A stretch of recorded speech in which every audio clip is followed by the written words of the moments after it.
Welcome everyone, and so great to have you. So before I introduce our speakers, just a little context for what this event is about. Today we're discussing the many threads of spirituality that run through L'Arche as a whole, and the way our faith in spirituality has been a foundation and guide for us, and the way it has changed. People of L'Arche believe in many different things, and our differences are a source of unity. Together we weave a tapestry of spirituality. With us today are Deborah, Stacy, and Edna. We'll be hearing from each of them and then going into those breakout rooms to discuss our own experiences, our questions, our reflections about the spirituality of L'Arche. So first, I will turn it over soon to Deborah Green, who is a core member and one of our L'Arche homes of DC. And Deborah, just so people can get to know you a little bit, how long have you lived at L'Arche? For some time now. Some time now. Mm-hmm. I like the place. Mm-hmm. I like the people I get along with. That's great to hear. Yeah. So Deborah, would you open us up in prayer, please?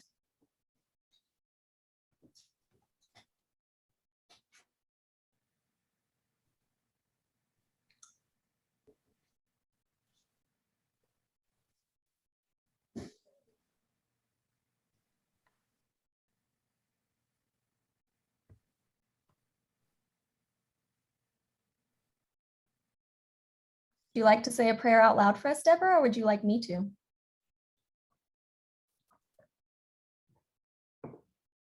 You say it out loud. You want me to say it out loud? Yes. Okay, I'll do that. Right, I'll say a quick prayer for us. Lord, thanks for bringing us all together into this space where we can discuss spirituality and the many differences and the unity that we have in that area of our lives. I thank you for the virtual technology that allows us to connect. And I thank you for the many people and the many gifts that they bring that are here in this space right now. Amen. Thank you, Deborah, for leading us into that moment. All right. For our first speaker today, we are joined by Stacy Cates-Carney. Stacy is a Vice International Leader of the Federation of L'Arche. Prior to becoming Vice International Leader, Stacy has held a number of roles in L'Arche, including Community Leader and chairing the L'Arche USA's Solidarity Commission from 2008 to 2015, an opportunity which fostered her passion for connecting with L'Arche communities throughout the world. Stacy is a member of L'Arche Tahoma Hope in Tacoma, Washington, USA. Stacy, over to you. Hi, it's just great to be with all of you. You know, before I was even invited to do this, I had signed up to join this conversation. So I already had it on my calendar because I just, reflecting on spirituality and having us engage around that is something I really value doing. So not only do I get to show up, but get to say a few words about that. Diving deeper, both about the spirituality of L'Arche, but I want to reflect back to you what I've been able to see too about the experience of spirituality in L'Arche, because it's actually something we're talking about. Spirituality of L'Arche, spirituality in L'Arche. Some of my background is I worked as a spiritual director for many years, accompanied people in their spiritual life and led retreats. And I've always appreciated Ron Rolheiser's description of spirituality in his book, The Holy Longing. He writes, long before we do anything explicitly religious at all, we have to do something about the fire that burns within us. What we do with that fire, how we channel it, is our spirituality. Thus, we have a spirituality whether we want to or not, whether we are religious or not. What shapes our actions is our spirituality. And I've bringing some images along with me.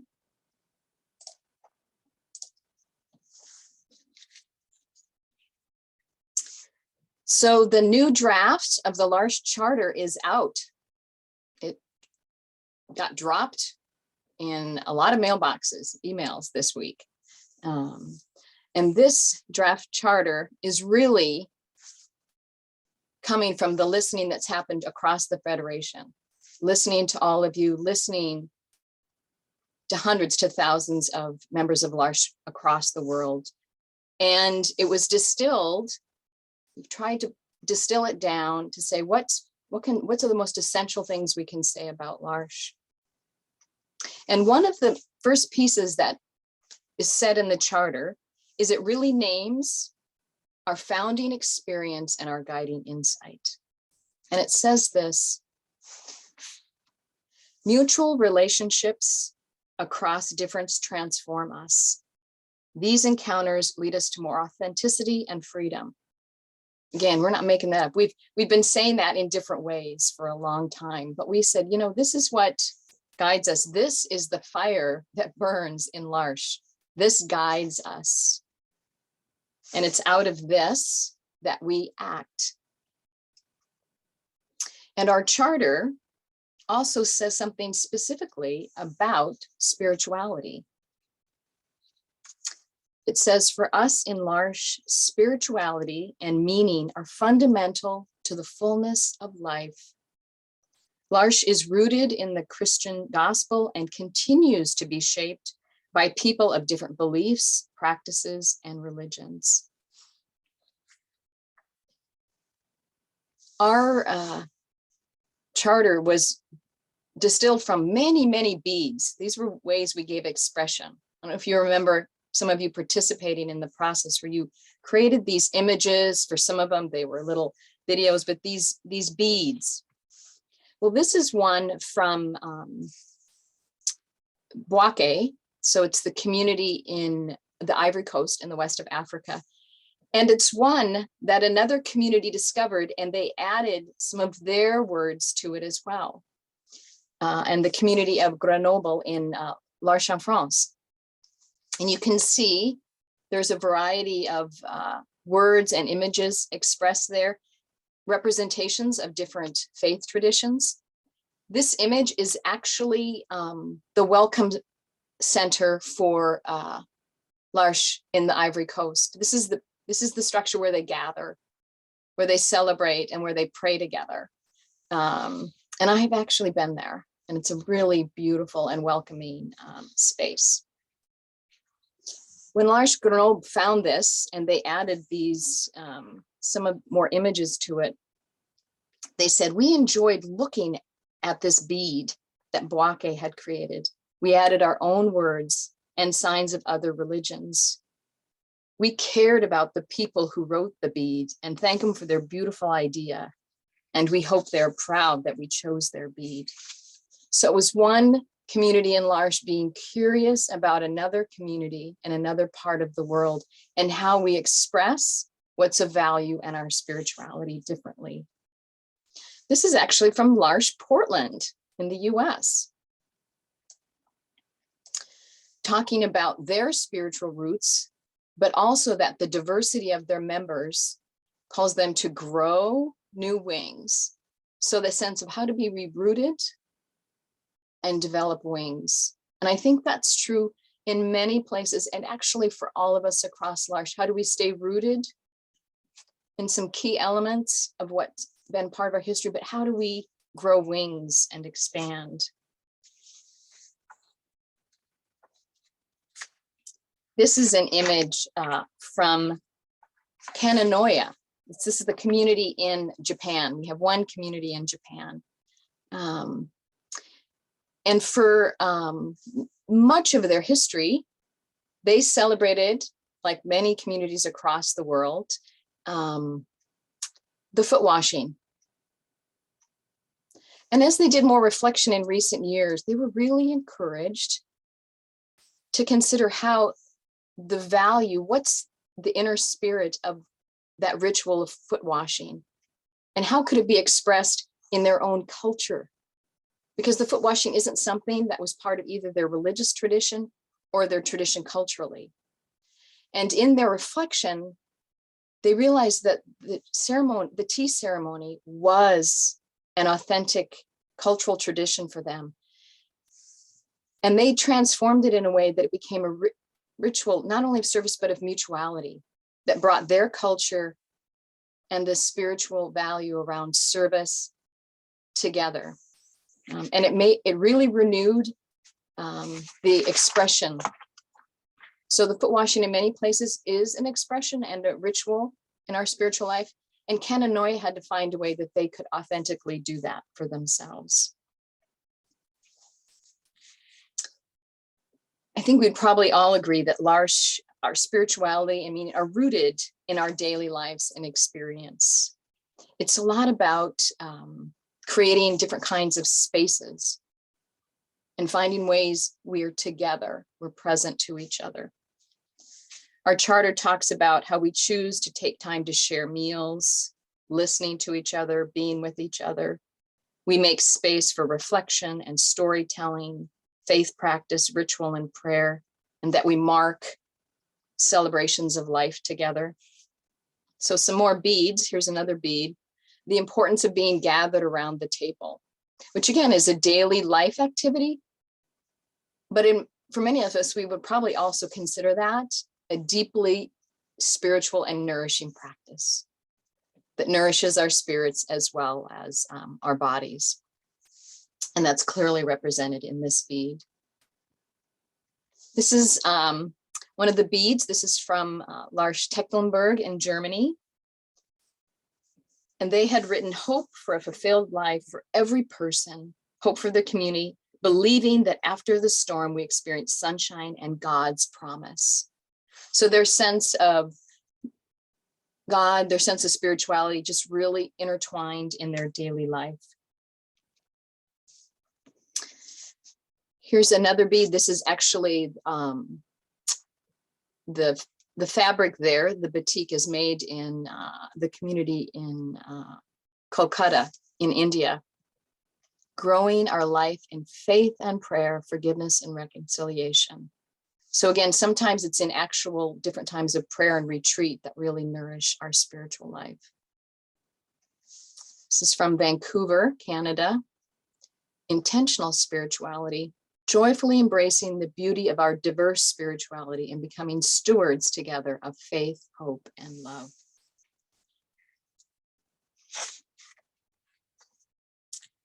Christian Saint-Saëns is a French theologian and a good friend of L'Arche. And he said, L'Arche is an experiment in community gathered around a mystery. L'Arche is an experiment in community gathered around a mystery. And I would say each of us is a mystery, and we're gathered together within and around a greater mystery.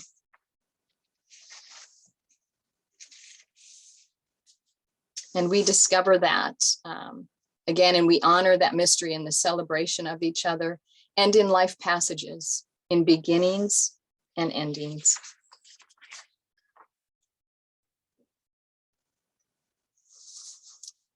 This is another bead. It talks about transformative listening, listening that changes how we care.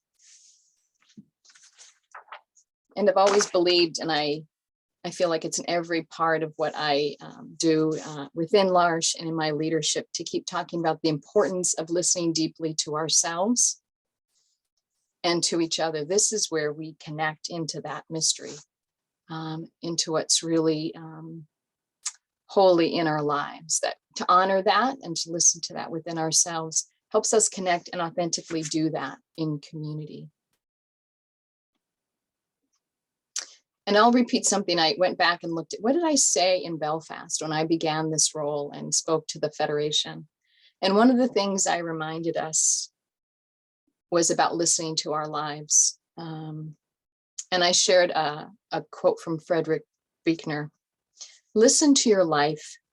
See it for the fathomless mystery it is, in the boredom and the pain of it, no less than in the excitement and gladness.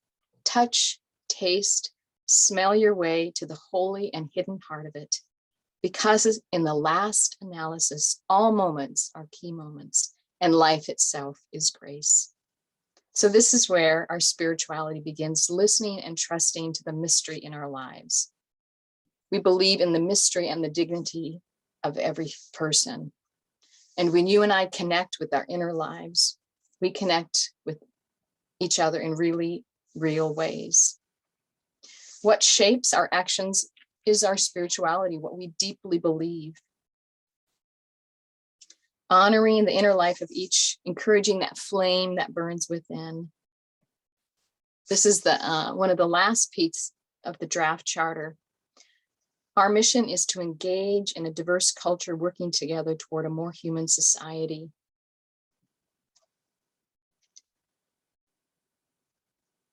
And our communities are not ends in themselves. We have something to give to the world. And part of what we believe is that of the whole person, the spiritual dimension. And are interconnected to all of that with each other. So part of it, you know, I just would encourage us to keep making those spaces for reflection. I mean, one of the gifts in your diving deeper is you've just really broadened that space to bring more people in to do that reflection and to listen to oneself and to listen to others and to really honor mystery. So thank you. It's really great to be with you to share in this reflection this evening. Thanks. Thank you so much, Stacy. Thanks for sharing all those beautiful beads. It's really amazing to see the artwork from all over the world. Yeah. So next we have Edna Tang. So we'll introduce her. Edna is a former assistant and home life leader, and as Charles, a core member at our 6th Street House, reminds her, a forever family member in L'Arche GWDC's 6th Street House. She's currently a registered nurse and soon to be family nurse practitioner working in community health. She's also excited to be part of a group of people working to start a L'Arche community in Southern Vermont. So Edna's going to speak to us about her personal spiritual experience at L'Arche. Thanks, Edna. Thank you, Mary Ellen. So good to be with you all. And I think when I was given this topic of spirituality, my head kind of went 2 different places. One was, I think we hear a lot about people describing, you know, the difference between spirituality and religion, and that can be hard for every person to parse. But I definitely thought about religion and then about spirituality, which for me has become a broader word, I think in large part because of my experience at L'Arche. So I'll start with sort of organized religion first. So my spiritual background before I came to L'Arche was firmly in Judeo-Christianity, but kind of just a soup of different, all different church experiences. I made a list of them. I went to a Seventh-day Adventist church as a child, then a charismatic evangelical church as a teenager, then a Baptist church in college, then after that, Presbyterian and Anglican churches. And so I had been parts of denominations with in some ways, very different views, and in other ways, maybe not so different too, I think was perhaps the thing that struck me the most. And then of course, when I came to L'Arche, it was, I think, my first real introduction to the Roman Catholic Church. And what I was struck by in L'Arche, I think somewhat in contrast to the other communities I'd been part of before this, was that in L'Arche there was a far more like profound, I think, and deeper sense of everyone being welcome right where they are and not being welcomed, and then sort of with an implicit expectation that then at some point you're going to come to believe the same thing we all believe, because there wasn't one thing that we all believed. I think there were things that everyone in our community held to be sacred and important, but everyone was truly welcome, and members of our homes came from really diverse religious and spiritual backgrounds. And we still had practices that really unified us, like praying around the table at dinner. As you've ever been a guest at L'Arche at dinner before, you know that prayers can look very different, but everyone is welcome to pray as they feel is truest to them. Or every week, our house would join the other house, Highland House in Arlington, to host prayer nights with every month with our wider community. And again, these were community members who had very diverse faith backgrounds, but everyone was invited into the space that was, I think, it was just more spacious than what I had experienced in other faith communities. And it was really beautiful to think about how there was something that really transcended sort of the beliefs or the doctrines that I had been taught to think about at the different organizations and denominations that I had grown up in, that was transcendent above that and that brought us together. And as Stacy mentioned too, the washing of feet was something that I had experienced only as a child in a very strict Christian denomination, and it took on an entirely different meaning. I think having someone else wash my feet and washing the feet of another person in this context where I knew that we were doing it not because we were bound together in a lot of ways by the same religious creed, but it was, a deeper mystery that held us together. And that was really beautiful to see, and really, I think, really formative for me at a point when my faith was really evolving and I was grappling with lots of questions. But then the other piece that I thought of was that I think spirituality for me as a word means something much wider. And I thought about how, so I don't think in American English we don't really have words for different ways of knowing as much as in other languages. So I know in French, for example, or in Mandarin Chinese, the word for knowing with your head, an intellectual, like cerebral knowing, is different than the word that you say when you know somebody. Like, I am acquainted with somebody, I have this lived, embodied knowledge of them. And I think the other thing that I would say is that I feel like L'Arche really gifted me with an increased ability to recognize that there were so many moments that weren't on the outside explicitly spiritual or faith oriented, but that really were deeply spiritual. And it helped me to see that ordinary things become holy, or maybe they already are. We see them as they truly are by the attention and the love that we give them. So some examples that I thought of are cooking meals together, to set a table for one another and nourish one another's bodies is so important, and doing this slowly and with care. And I really learned to do things more slowly, which was such a gift. And cleaning our home together, which we did at 6th Street every week, more or less faithfully, so that we have a shared living space that is beautiful. Also, times when, as housemates and friends and family members, we had conflicts, and the awkward and difficult moments between the conflict and when you offer one another forgiveness. I think these are all moments that are really holy, and moments that felt and feel to me like they are spiritual. And just a couple of other examples. So I think of walking a friend, Francine, who I lived with at 6th Street House. We would go on walks together, and she would sometimes hold my hand, and our walks would mostly be silent. There wouldn't be a lot of talking, but Francine really taught me how to pay attention to birds. She would point out the birds we saw along the way, or sitting on the porch with another housemate, Charles, and Charles and I did a lot of talking by contrast, but also just like the beauty of passing ordinary time or not so ordinary time together. And then the last moment I thought of that I'll share is just that I remember that there are lots of times in community when I felt very insufficient, or things did not go as I wished or hoped, or I felt like I want to offer my housemate or my friend, my core family member, my family member something, and I don't know what to offer them. And those moments, I think also, when you feel like you fall short and then you're offered grace or compassion, those moments also feel holy to me. And I thought of a morning when one of my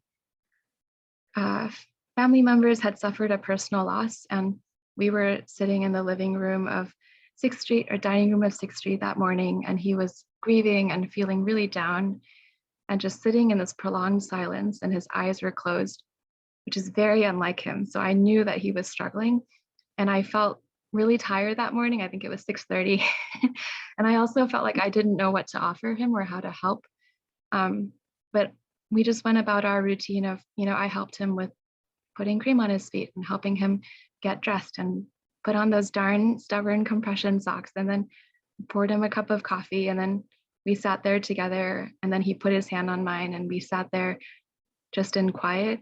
And I thought about how all of those small actions of like helping someone put lotion on, helping them put socks on, sitting down with a cup of coffee, afterward it struck me how those things are so simple and so concrete, and yet they were also kind of what saved me in that moment, because it was the best way that I knew how to be with him. And it was also a moment that in retrospect, even though I felt really inadequate, felt holy to me that we could be together in that moment. Yeah, so I guess to sum it up, I feel like L'Arche has taught me better how to listen to my life, as Frederick Buechner says, and it helps me to see spirituality as something that is more spacious and more grace-filled, and that we reach it not by aspiring to be better versions of ourselves, but we reach it by coming home to ourselves more and coming home to each other. And I feel like my brothers and sisters in L'Arche have really gifted that to me. So yeah, thank you. Thank you so much, Edna. Yeah, that was really lovely to hear, coming home to ourselves. I love that phrase. Great, thank you, Stacy. Thank you, Edna. So now we're moving into breakout rooms.